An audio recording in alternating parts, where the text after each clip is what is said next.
इस वीडियो में तीसरे चरण के तहत 7 मई की वोटिंग वाली 11 राज्यों की 94 सीटों के एग्जिट पोल पर चर्चा करेंगे,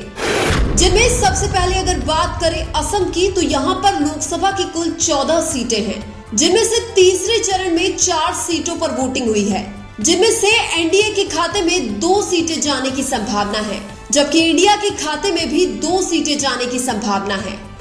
इसके बाद अगर बात करें बिहार की तो यहाँ पर लोकसभा की कुल 40 सीटें हैं, जिनमें से तीसरे चरण में 5 सीटों पर वोटिंग हुई है, जिनमें से एनडीए के खाते में एक भी सीट जाने की संभावना नहीं है, जबकि इंडिया के खाते में 5 सीटें जाने की संभावना है। इसके बाद अगर बात करें छत्तीसगढ़ की तो यहाँ पर लोकसभा की कुल 11 सीटें हैं, जिनमें से तीसरे चरण में 7 सीटों पर वोटिंग हुई है, जिनमें से एनडीए के खाते में 2 सीटें जाने की संभावना है, जबकि इंडिया के खाते में 5 सीटें जाने की संभावना है। इसके बाद अगर बात करें गोवा की तो यहाँ पर लोकसभा की कुल 2 सीटें हैं, जिनमें से तीसरे चरण में 2 सीटों पर वोटिंग हुई है, जिनमें से एनडीए के खाते में 1 सीट जाने की संभावना है, जबकि इंडिया के खाते में भी 1 सीट जाने की संभावना है।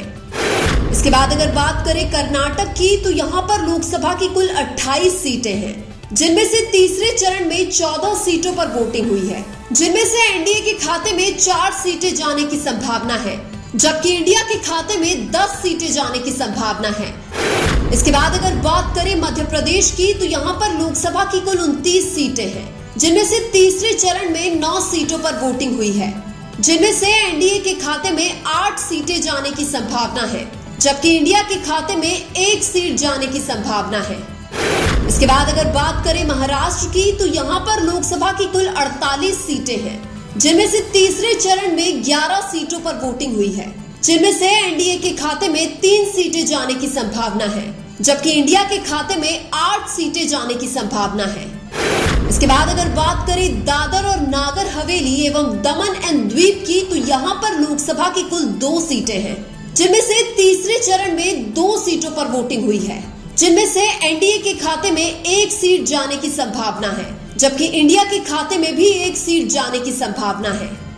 इसके बाद अगर बात करें पश्चिम बंगाल की तो यहाँ पर लोकसभा की कुल 42 सीटें हैं, जिनमें से तीसरे चरण में 4 सीटों पर वोटिंग हुई है, जिनमें से एनडीए के खाते में 1 भी सीट जाने की संभावना नहीं है, जबकि इंडिया के खाते में भी 1 भी सीट जाने की संभावना नहीं है, लेकिन यहाँ टीएमसी के खाते में 4 सीटें जाने की संभावना है। इसके बाद अगर बात करें उत्तर प्रदेश की तो यहाँ पर लोकसभा की कुल 80 सीटें हैं, जिनमें से तीसरे चरण में 10 सीटों पर वोटिंग हुई है, जिनमें से एनडीए के खाते में 8 सीटें जाने की संभावना है, जबकि इंडिया के खाते में 2 सीटें जाने की संभावना है।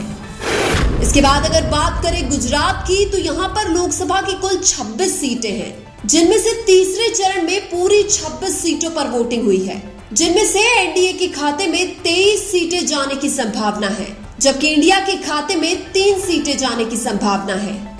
अगर ओवरऑल 94 सीटों के एग्जिट पोल की बात करें तो एनडीए के खाते में 50 से 52 सीटें जाने की संभावना है, जबकि इंडिया के खाते में 38 से 40 सीटें जाने की संभावना है, जबकि टीएमसी के खाते में 4 सीटें जाने की संभावना है।